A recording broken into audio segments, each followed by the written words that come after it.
Away in the men's 800 final. James Gurr in front. Alex Rowe from Victoria will try to challenge him. James Gurr in front. Alex Rowe coming home very strongly along with Johnny Rayner. It's Gurr in front, the New South Welshman. Rowe trying to get to him. Johnny Rayner's coming at him. Johnny Rayner's going to cause an upset. The 2012 champion, Johnny Rayner, very close for second and third. Look, I always ran and played footy at the same time, so I probably didn't really know whether I wanted to play football or be an athlete. Probably right up until maybe when I was under 16s, and sort of when you get to that TAC Cup level, football starts to get pretty serious. That was probably when I decided that, yeah, an AFL career is probably a prospect for me, and I'll sort of do everything I can to sort of get there. It didn't quite work out at that stage, but hey, I got here in the end. I guess anyone that's at the TAC Cup level has a relatively good chance of getting drafted. They're definitely in the mix with it. I was no different there. I was, I guess, getting a few interview letters from other clubs, having them coming around to my house and having a bit of a chat. It does get you excited, but obviously you don't know what's going to eventuate on draft day. And it did so happen that I did miss out as a bottom major and a top ager as well, but had some fantastic experiences. Got to do a pre-season with St Kilda in a top age year. That just gave me a bit of a taste for what actually being a professional footballer was like.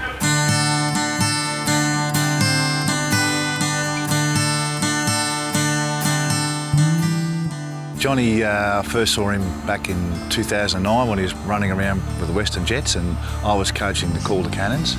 And quite clearly he was a talented player, but sadly that particular year he wasn't drafted. In fact, I even think that year he was part of the TAC Cup Team of the Year. He played state footy for Vic Metro, so he was certainly in the mix and really looked at quite closely by other AFL clubs. But he wasn't drafted. Johnny then went off and gave footy away for a little bit, went back to university, and started pouring all his heart and soul and energy into athletics. Well, I guess missing out as a bottom major definitely wasn't the end of the world. Sort of had high hopes for the next season, be getting a little bit of attention while I was a bottom major. But then to miss out as a top ager, yeah, it does hurt a little bit. I thought I really gave myself the best opportunity to get picked up. But yeah, it wasn't to be there, and that's why I chose a career in athletics.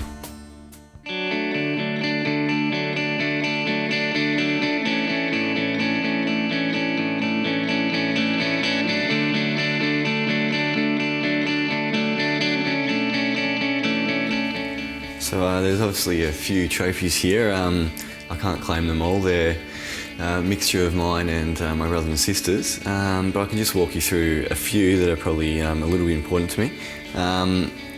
Just in here, there's a few local footy best and fairest for Tails Lakes Footy Club, and scattered around there's also various awards from my local Little Athletics Club Keilor. But over here, this is probably my most important prize that I've gotten. That's my national medal when I won the 800 metres in 2012. So that's very important to me, that one. And back over here, there's a few more footy things. This is just a plaque that we got for the TAC Cup Team of the Year, all the way back in 2009. That was a long time ago. And here's one of my Australian singlets that I used to run for the Youth Olympics in Sydney.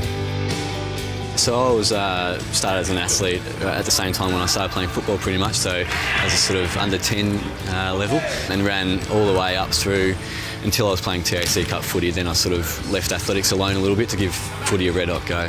When the draft didn't work out, then that's when I really decided that, hey, I might put all the eggs in one basket and go really have a crack at athletics. And stuff happened for me pretty quickly there. Like after sort of 3 months of being back at athletics, I was selected to represent Australia at the World Junior level for 4x400, so that was fantastic reward for switching over.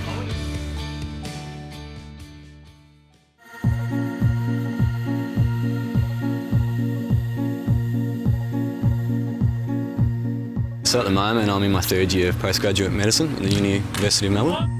I didn't always want to do medicine actually. Out of school I was probably eyeing physio. In the end I decided to go with the biomedical course at Melbourne, and that allowed me to make a choice 3 years later for what I wanted to do. Somewhere along the way in those 3 years I decided that probably medicine was what I was actually interested in, and even more so probably surgery as well, just being able to be hands-on and actually fixing a problem. That's what intrigues me most. Probably quite keen on orthopaedic surgery I'd say at the moment, also maybe eyeing Reedy's job as well. The AFL game is a lot of learning when players first come into an AFL environment, and the quicker that a player is able to absorb a lot of that learning and then put into practice, the more beneficial it is for not only the player but equally the club. Johnny, with a very strong academic history, currently studying medicine, walked straight into our environment and was able to pick up all the learning that's required a lot quicker and a lot easier than most other players.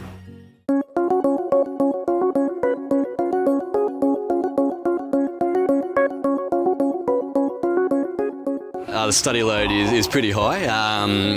Like last year, you were there pretty much 8 to sort of 5 each day at the hospital doing clinical skills. At the moment, that's obviously quite hard to achieve with the intensive footy program here. So both the university and the footy club have been really good and flexible in allowing me to sort of chop and change between the two a little bit and duck down to the hospital whenever I can in my breaks.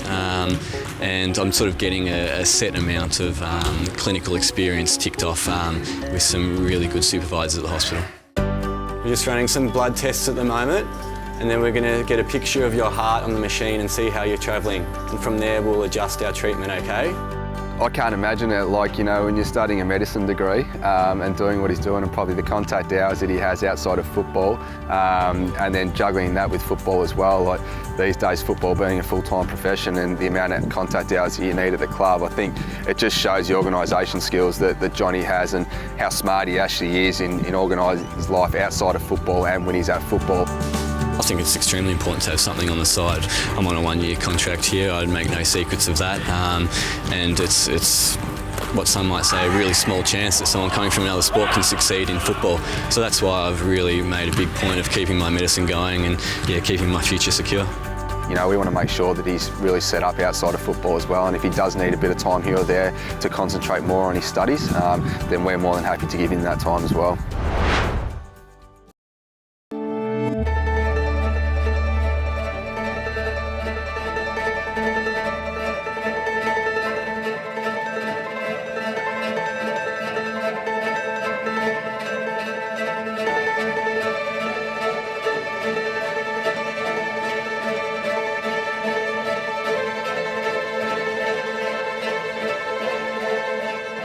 I guess I sort of never really let that fire burn out with footy. There was always something niggling there inside a little bit, and it came down to me probably wanting to prove that I could actually do it when I missed out in the TAC Cup sort of level. Someone that made me sort of believe that I could really get there was my mate Mark Blitzars, playing for Geelong now. He came from an athlete's background too, and he's been playing fantastically well. So to show that athletes can mix it at the AFL level gave me great confidence that I could probably do the same. Obviously, the AFL game as it is today is not predominantly an endurance. We're looking for an endurance athlete where speed's also important and power, but a large proportion of the athlete needs to have a really strong endurance base. And with Johnny being the current national 800-metre champion, he obviously has the endurance required to run out an AFL game. When you get an athlete like that coming in, it's great for the group to see, because not only does it drive the standards of the group, but guys obviously see how hard he's actually worked from his athletics days. He broke 6 minutes in the 2K, and not only that, but he pulled a lot of other guys along with him, and I think it's just fantastic to have someone like that setting those standards on the track, and guys look up to him and want to try and challenge him as much as they can. The training loads are, I guess, quite similar. The training is just obviously very different between athletics and football. When I was running, we're probably trying to aim for running about 100 kilometres a week, whereas here we're probably doing 40 Ks, but we're doing a lot of cross training on the side. That's been a big challenge for me. Getting on the bike or doing a rower, going swimming, very, very different for me. But the main change has probably been the weight training. So we're probably lifting maybe 4 or 5 times a week. I've obviously got to put on a bit of size compared to my sort of running frame. So that's been a big difference. From an athletic ability, I'd say that he's a phenomenal athlete. I haven't seen too many of that come through, in a football sense. But just from a coaching aspect, in actually coaching Johnny, like I said before, he's so dedicated, to what he does. He's a really, really hard worker. He basically, listens to everything that you say, and I think that listening ability enables him to apply it, and I see it straight away. I don't have to repeat stuff to him, over and over again. And I just think, that makes him so coachable. Oh, look, I understand that I'm still a long way away from senior selection. I've got a lot to learn, but if I just keep ticking the right boxes, I think we'll get there. There's a lot of things with my game plan and my game knowledge that I'm just catching up on at the moment, but I feel I'm really making dividends there, and we'll get there eventually. I think there's so much upside to him. It's always hard. He's only been in the system for such a short time, and I think we'll find out a lot about Johnny this year. He's already taken on so much at the moment. With learning a game plan, learning how we want to play, and he knows that he's just got to get the basic fundamentals right to start with, and then we just keep working with him from there. But there's so much upside to him. I think the main thing coming from athletics, which is very individual, is now you're working with teammates to achieve a common goal. That's what I love most. All the guys who've been watched playing just last year, and it's very surreal. But quite quickly, they're your workmates really. We have a joke around now and get down to business. And yeah, it's one day you're watching on telly, and now you're all a part of it.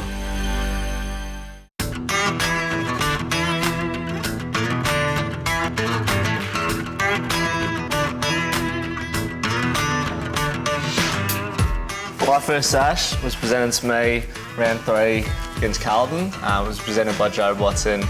I was pretty nervous at the time, so I remember having my family down in the rooms. They were just sort of talking about, playing my role, doing the basics well. But yeah, I was a little bit nervous, but it was great to get the win, get the Gatorade shower after the game. So it was a great experience. Number 14 means a lot to me. The Essendon Football Club. Past players include Russell Blue, Jason Johnson, who I see regular occasion, so it's pretty special to me. Yeah, it means a lot to be able to pull on the Essendon jumper, representing the club, especially playing my first game last weekend. It was a great experience, and I'll remember it for the rest of my life. It's a massive game at the MCG for my debut. Big crowd, I think it was 62,000 or something like that. So yeah, it was pretty daunting, but I was just happy to get through it and have the win. Walking out the race, I was pretty nervous. Jason Winderlich sort of started rubbing my shoulders and saying just soak it up, so I just tried to enjoy it. It was a bit of fun. Yeah, it's pretty daunting, to be honest, to be part of such a club with such a rich history. Representing them every week, it's great. Being in the middle of the team song with Gatorade all throughout my eyes, I couldn't really see anything, but it was a blast. It was absolutely fun to stay of my life for sure.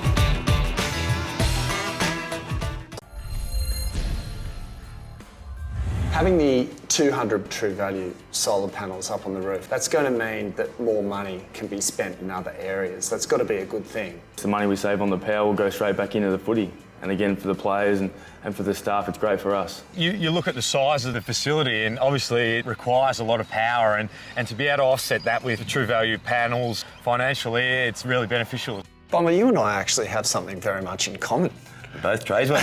I'm a Sparky. What are you? I'm a carpenter builder, so I have the great appreciation for this structure. I'd love to hear from you, from an electrician's point of view, the benefits of having True Value solar panels. It's a massive saving. We want to put nets here, we want to put more equipment in the gym, so if we can save money somewhere and still have access to it, it's just going to make us a better club. Well, what do you reckon we get the Chippy and the Sparky in the ring? Who would win, do you think?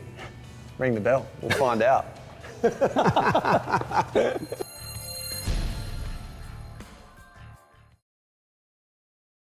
We're here today to see an Essendon fan earn their sash.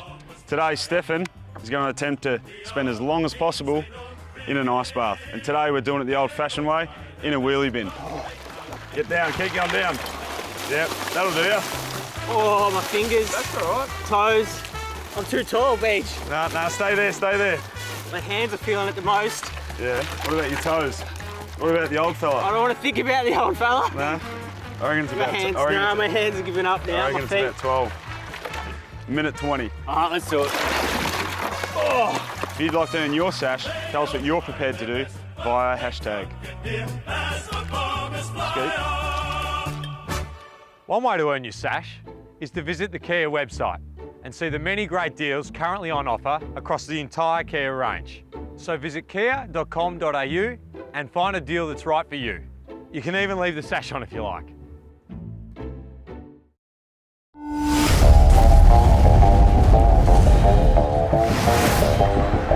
It's kicked a few season. He steers this one through. Goddard got him behind him and gets a goal.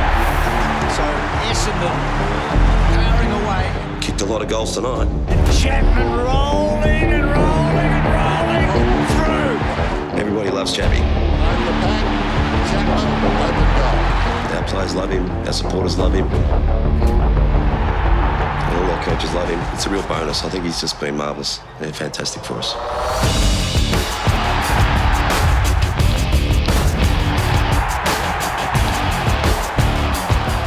Don't be inconsistent.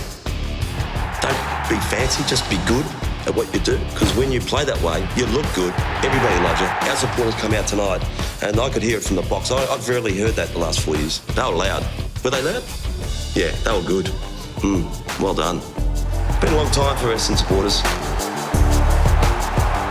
It's been a slow build and had a lot of problems, but they've stuck fat with us. You know, our players want to get back to them. I certainly do.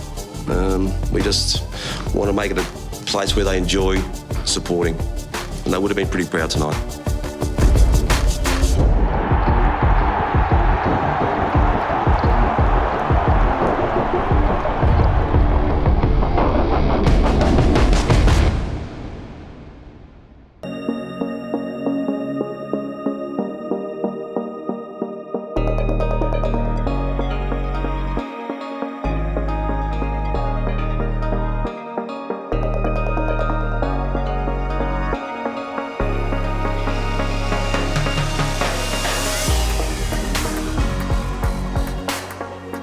Weeks ago I was obviously more focused on my cross training and that kind of thing, about building my aerobic capacity on the watt bike and in the pool down in Toorak, and now it's probably changed more to skill based and running out on the ground, so it's a big change, but my ankle's coping with it really well to get more running and more contested type stuff out on the ground. And then obviously in the next 2 weeks it'll be training as normal with the guys. So once I'm training normal with the guys, after about a week of full training, hopefully I'll be able to get back out there and play half a game in the twos.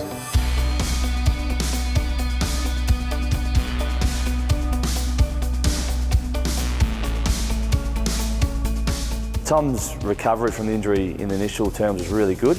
He's progressed really well. So we actually got him back on the field sooner than we probably were expecting, and we're getting him back into this work with the gymnastics and the bike and the running earlier than we'd normally do with an injury like this. But he's progressed really well and he's responded to everything we've given him. Drive through the mat. Good. Stay low, stay low. Yeah, that's better. Tommy's a really impressive athlete. Obviously in the gymnastics, jumping is his real forte. Being a ruckman, he's got quite impressive power. He can get up really high, and it's quite scary how high he gets up there when he's bouncing on a tramp. Explosive, go, bang. So you want to control that forward momentum. It's hard. Try and go up a bit more. You're making it in too easy, so go up a bit more height. We do the long tramp where we do some running technique work. That's basically to get some power into Tommy's legs, get him back moving his feet nice and quickly, trying to replicate the running that he does outside. We also do some ruck taps on the big tramp, so getting him to jump really high, doing spatial awareness in the air where he has to respond to a ball and then tap it in any direction that we can be around the side of him. And then we also do some more specific ruck work where we set up the bags on the spring floor and Tommy goes up and basically takes speckies on top of the bag. He's just trying to launch off his jumping leg, which is the injured side, and then land on two with some good control, and knowing that he's going to have to do that in a game upwards of 50 times with each stoppage that happens in a game, so that we slowly progress those numbers so that he's matching what he does in a game.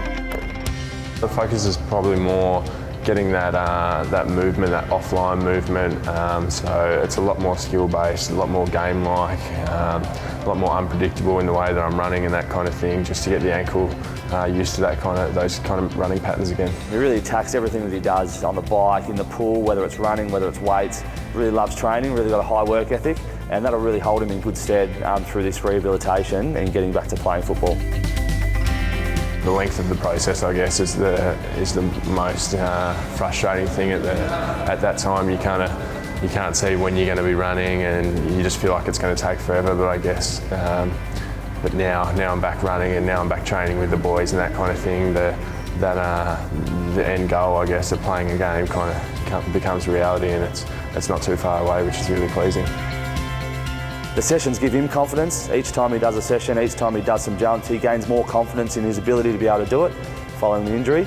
And then when he gets back out to training, the players around him will get confidence from the fact they know he's done all of this work in his rehab leading up to playing his first game in a few weeks' time.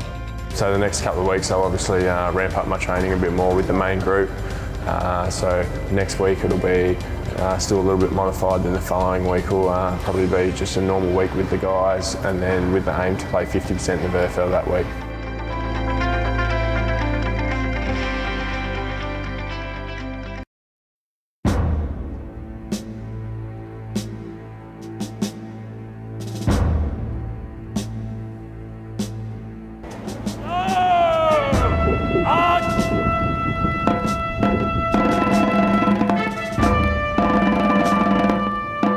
ANZAC Day, I mean, it's an incredible day to be a part of, and, you know, from the dawn service right through to the trumpet, the last post, you know, it's an eerie feeling. Just very fortunate as a club and as a player to be able to perform on such a special day.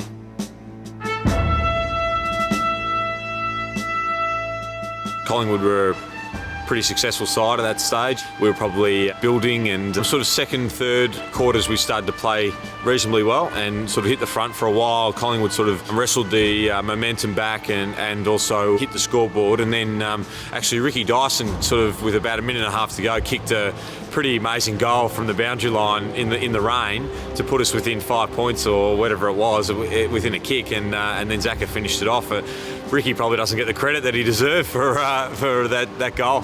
Collingwood by a point.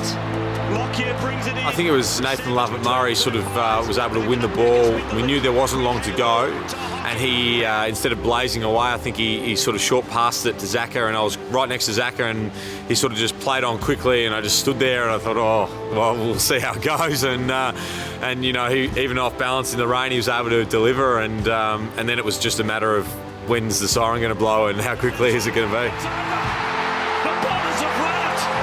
They have snatched victory from the jaws of defeat. It was a great feeling. I think it was the first time I'd won an ANZAC Day game. It was a great feeling amongst the group. The Magpies left to ponder how and why. I think both teams recognise how special the day is. Both consider themselves really fortunate to be a part of it and try to play accordingly. Wherever we are on the ladder, both teams know that it's a special day and want to perform accordingly.